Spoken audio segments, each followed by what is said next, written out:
back to another video from Mr. K's Math World. Today we're talking about Geometry, Unit 5 Vocabulary, Part 2.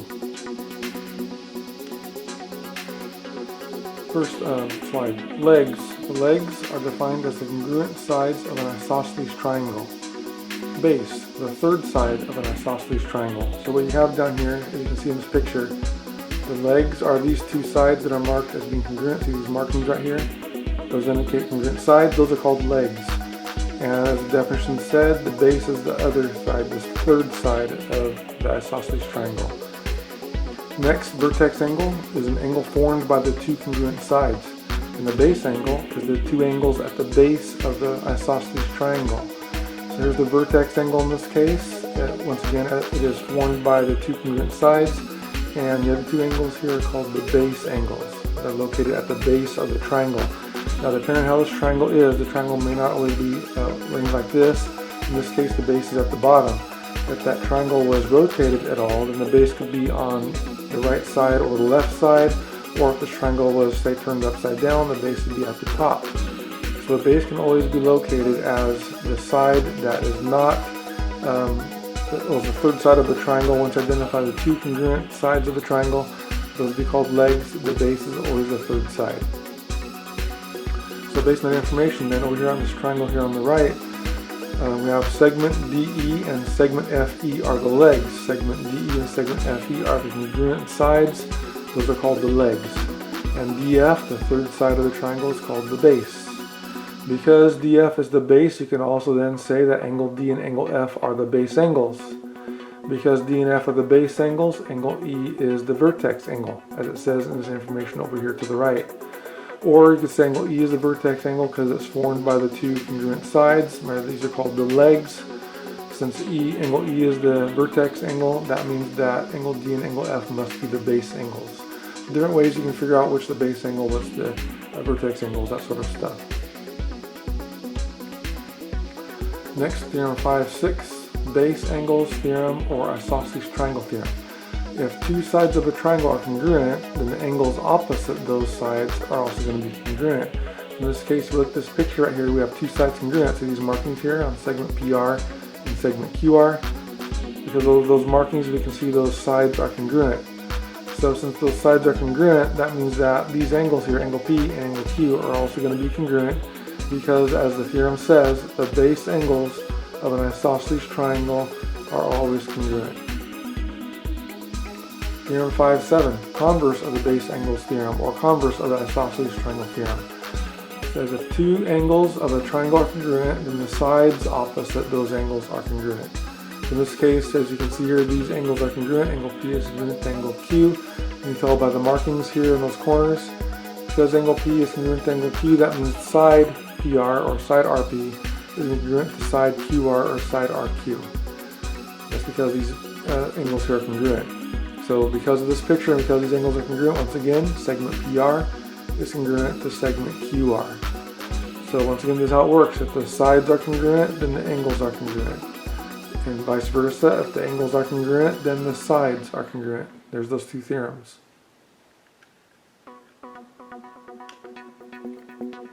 Next, corollary 5-2. If a triangle is equilateral, then it is equiangular.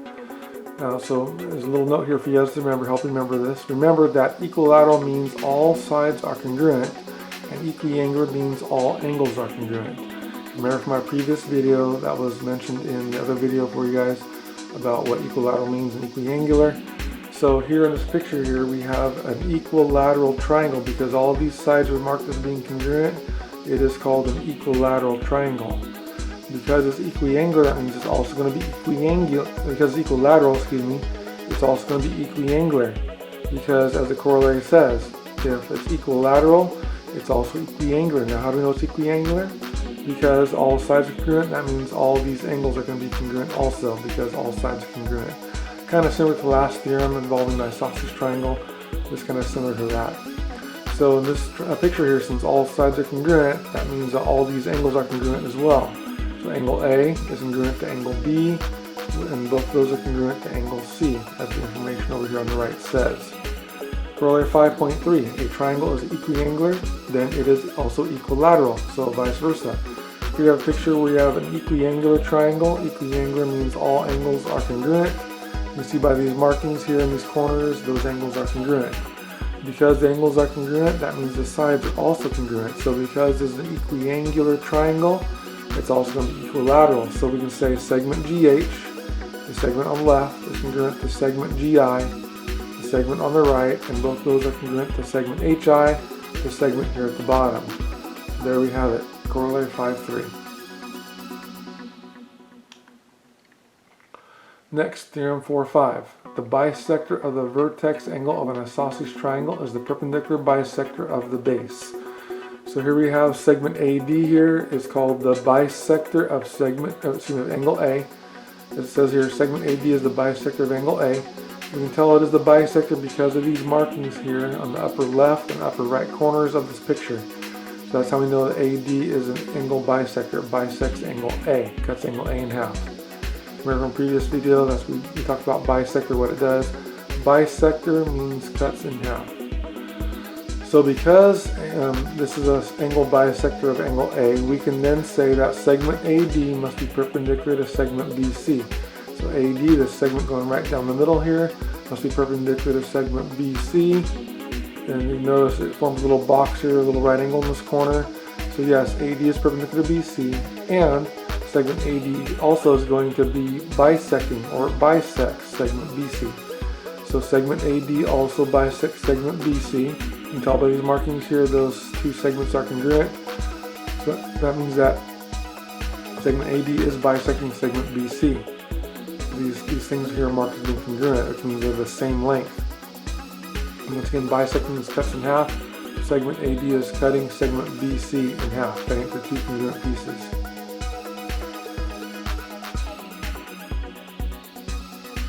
Next, theorem 5.8, side congruence theorem. If three sides of one triangle are congruent to three sides of another triangle, then the two triangles are congruent by side or SSS.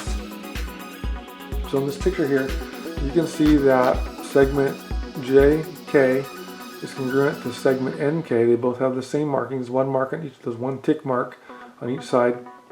Segment JA is congruent to segment NA. They both have two tick marks on those segments. And segment AK is congruent to segment AK, three tick marks right there. Now if remember in this picture here, this side right here, segment AK, is congruent to itself because of reflexive property. This segment here is shared by both triangles. It makes it congruent to itself by reflexive property. So because the top triangle has three marks and the bottom triangle has three marks, that shows that all three sides of one triangle are congruent to all three sides of the other triangle. So this picture is showing that these triangles are congruent by SSS, or side. So we can write a congruent statement by saying triangle KJA, triangle KJA is congruent to triangle KNA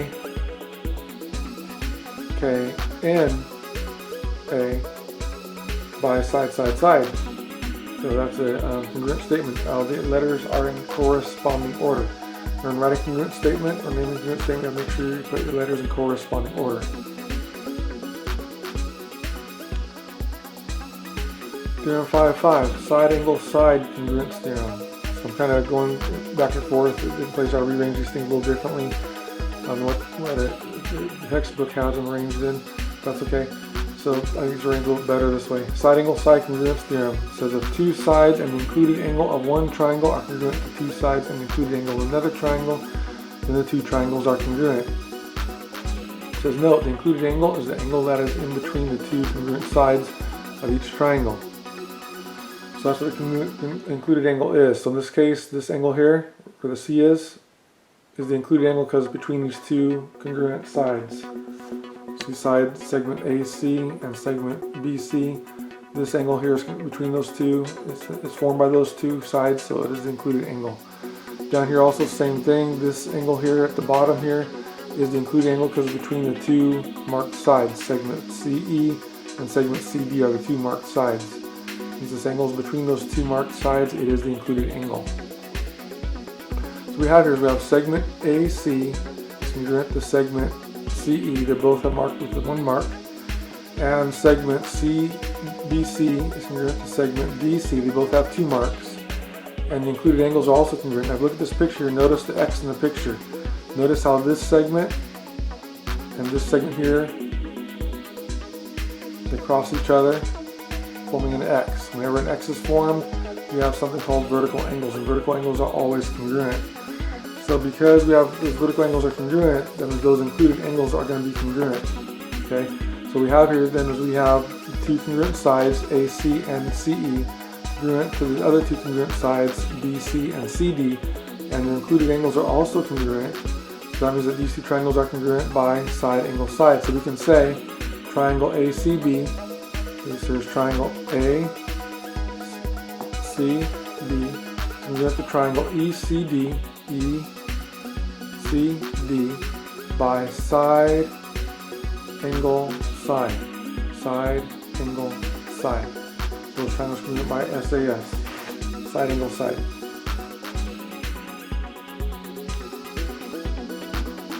Theorem 510, angle, side, angle, postulate. If 2 angles and an included side of one triangle are congruent to 2 angles and included side of another triangle, then the 2 triangles are going to be congruent. Special note, the included side is the side that is in between the 2 given angles. So in this picture here we see that segment AC here is congruent to segment YK, or YX, excuse me. Those are the included sides because they're between the 2 given angles. Now the 2 given angles are angle A is congruent to angle Y, and angle C is congruent to angle X. So those are the given angles. Now these other sides here that I mentioned earlier are called the included sides. So in this picture we have angle, side, angle, angle, side, angle, because we have the 2 congruent, the 2 included sides are congruent, and the 2 angles that help to form those included sides are also congruent. So these triangles are congruent by angle, side, angle, or ASA. And so you can say triangle ACB is congruent to triangle YXW by angle, side, angle, ASA. Okay, again, those triangles are named in corresponding order. A corresponds to Y, C corresponds to X, and B corresponds to W. Corresponding order. Next, theorem 511, angle, angle, side theorem, or AAS theorem. If 2 angles and a non-included side of one triangle are congruent to 2 angles and the corresponding non-included side of another triangle, then the triangles are congruent. So note, the non-included side is the side that is not in between the 2 given sides. So in this case, segment RN and segment NQ would be non-included sides because they're not between the 2 given angles. The given angles are angle M congruent to angle P, and again in this corner over here, you see where the N is? This angle here is congruent to this angle here. So those are also congruent angles, and again notice they're congruent because these lines here, these segments are forming an X. And there's an X formed in a picture. You have vertical angles, and vertical angles are always congruent. So you have the 2 angles and the non-included side of one triangle congruent to 2 angles and non-included side of another triangle. So these triangles are congruent by angle, angle S, or AAS. And so you have a congruent statement there, triangle MNR is congruent to triangle PNQ by AAS, or by angle, angle, side. Next, hypotenuse. Hypotenuse is defined as the longest side of a right triangle. It is the side opposite the right angle. Legs, the other 2 sides of a right triangle. So in this picture right here, as you can see there, segment AC is the hypotenuse. It is across from the right angle where the B is. B is the right angle. Segment AC is called the hypotenuse because it's right across from the right angle. It's the longest side of the right triangle. Since AC is hypotenuse, that means AB and BC are the legs because they're the other sides of the right triangle. Theorem 5.9, hypotenuse leg theorem. If the hypotenuse and leg of one triangle are congruent to the hypotenuse and corresponding leg of another right triangle, then the triangles are congruent. In this picture right here, notice how AB and AC, those are the hypotenuses of each of those triangles. Segment AB and segment AC are called the hypotenuses. And so those hypotenuses are congruent to each other. Also, segment AD is congruent to itself. Segment AD goes right down the middle of this triangle here. We saw in a previous picture kind of similar to it. This segment here, segment AD, goes right down the middle of the triangle, is shared by both triangles, which means that segment is congruent to itself by the reflexive property. So we have the two hypotenuses, segment AB and segment AC are congruent, and we have the segment AD is congruent to itself. It's called the leg. Here's one of the legs of the right triangle. So these two triangles here are going to be congruent by hypotenuse leg, by HL. So you can say triangle BAD, the triangle on the left, is congruent to triangle CAD, the triangle on the right, by HL, hypotenuse leg. Special note here to understand or to think about is, in order to prove the triangle is congruent by hypotenuse leg, HL, there must be all three of the following elements. First, you must have right angles. If you don't have any right angles, you don't have any hypotenuses. So you must have right angles in the picture. Second, you must have congruent hypotenuses. So the hypotenuses must be congruent. And third, you must have congruent corresponding legs. The legs must be congruent. If any of those items are missing, the triangles cannot be congruent by hypotenuse leg. Cannot be congruent by HL. You must have right angles, you must have congruent hypotenuses, and congruent corresponding legs in order for the triangles to be congruent by HL. It is important to remember that every triangle has 6 parts. There are 3 angles and 3 sides. So CPCTC is some letters that stand for this phrase here: corresponding parts of congruent triangles are congruent. The first C stands for corresponding, the P stands for parts, the next C stands for congruent, the T stands for triangles, and the last C stands for congruent. It's a way of helping you guys remember this, CPCTC. Remember that the key word is corresponding. Notice that it is the first word in the abbreviation. And once again, there's the letters and what each letter stands for. As I mentioned earlier, verbally, now you see it there on the slide to help you out, help you remember what I said. Also important to remember is that some triangles relationships are going to be difficult to see because the triangles overlap. Overlapping triangles may have a common side or a common angle. You can simplify your work by overlapping triangles by separating and redrawing the triangles. Highly recommended that you do that, so you can see things better when you have overlapping triangles like these two pictures are illustrating here at the bottom. Also, when writing proofs involving overlapping triangles, it helps to redraw the triangles so that you can keep track of the information better. Redrawing the triangles can help you see whether the triangles are congruent by SSS, SAS, ASA, AAS, or HL. Once again, those letters stand for side, side, side, SSS, side, angle, side, SAS, angle, side, angle, ASA, angle, angle, side, AAS, or HL, hypotenuse leg. Okay? Now, so these triangles here, once again, look for the overlapping triangles. In this picture here, I see 5 triangles. There are 5 triangles there. I don't know if you guys see that or not. In this picture here, 5 triangles. The one on the left, the one on the right, the one at the bottom. Then there's also this triangle DEF here. Triangle DEF is another one. That's a 4th one. And triangle GEF is a 5th one. So yeah, there are 5 triangles in this picture. Now the ones that we're looking at mostly are the overlapping ones. That's what we're talking about here. Now sometimes we'll be doing pictures like this. We'll only be looking for the triangle on the left and the triangle on the right. You're not going to care about the triangle at the bottom. In this case, we're talking about overlapping triangles. So we're looking at triangle DEF and triangle GFE. Okay, those 2 triangles we're looking at, overlapping triangles. Now these 2 overlapping triangles have a common side. Segment EF is an illustration of 2 overlapping triangles that share a common side. If you think about it, DEF and GFE have 2 letters in common. Each of them have 2 letters in common, an E and an F. So that's how you can identify what they should have in common, what common side they should have.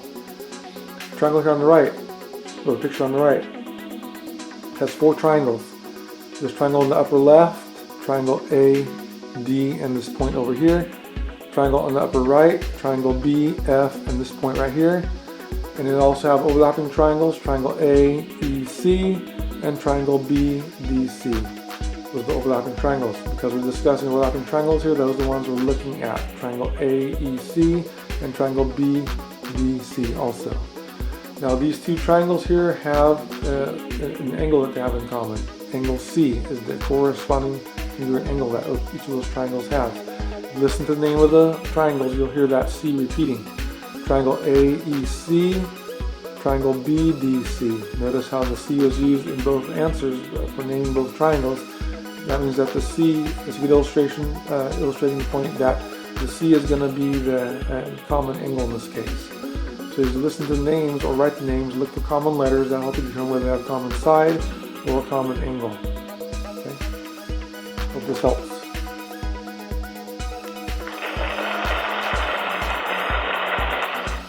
Thank you for watching another video by Mr. K's Math World, and hope to catch you next time on the next video.